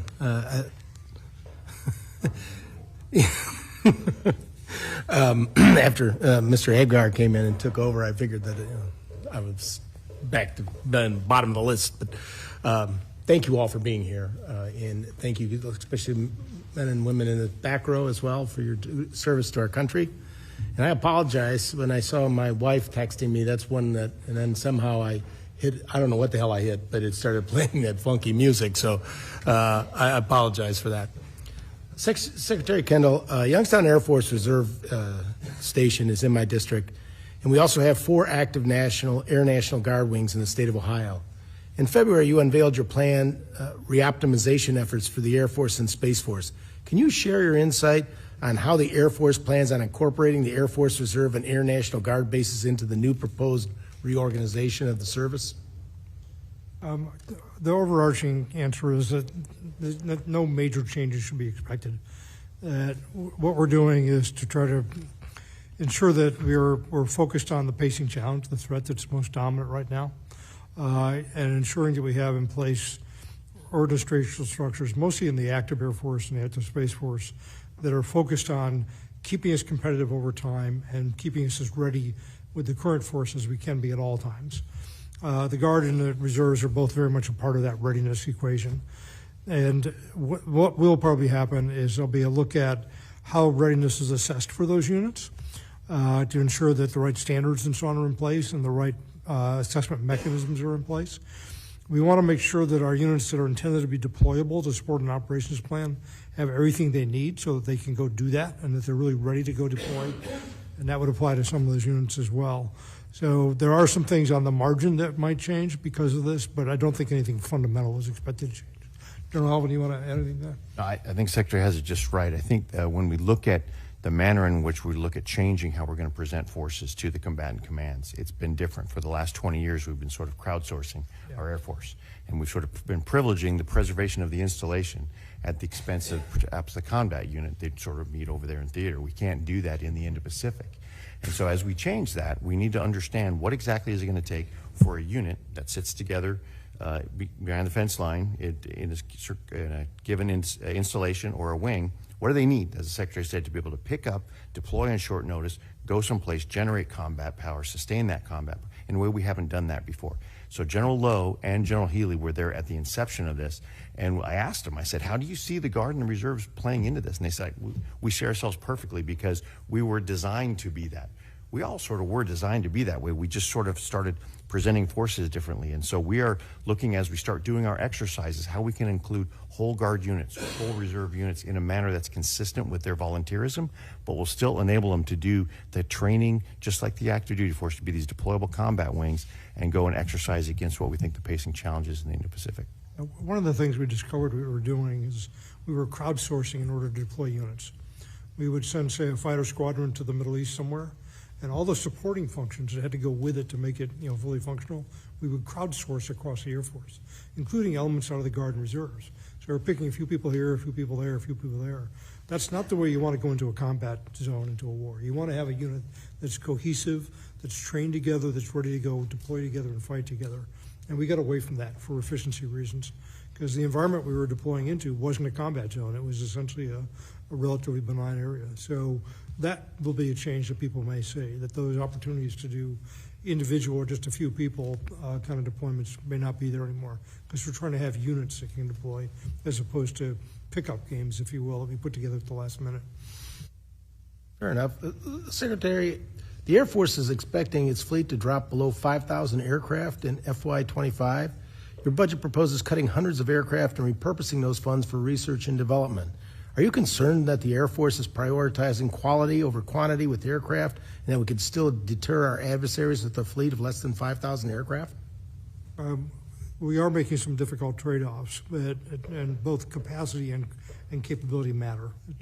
Congressman Garcia talked about that earlier.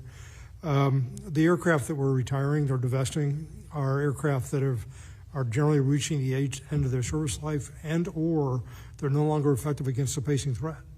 And so retaining those aircraft and carrying the cost of sustaining them is really would keep us from moving forward as fast as we need to. So I think we've got the balance about right. I'll let General Albin add to that. If we had more resources, I think I would be prioritizing modernization still over retention of older force structure that's not going to be effective against the pacing challenge. I would just add numbers for numbers. This year specifically, about 250 we're divesting.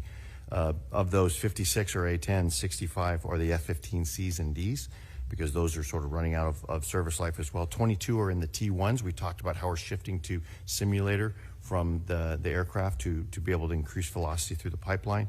The C-130s are transitioning 1-for-1. The KC-135s are 1-for-1 with KC-46. And the EC-130, we're losing one EC-130, we're gaining an 5 E-837. So as we look at the overall quantity for quality, I think I would rather have a smaller number of aircraft that maybe can win than a larger number of these 56 A-10s that probably aren't going to help against the China fight. Sure.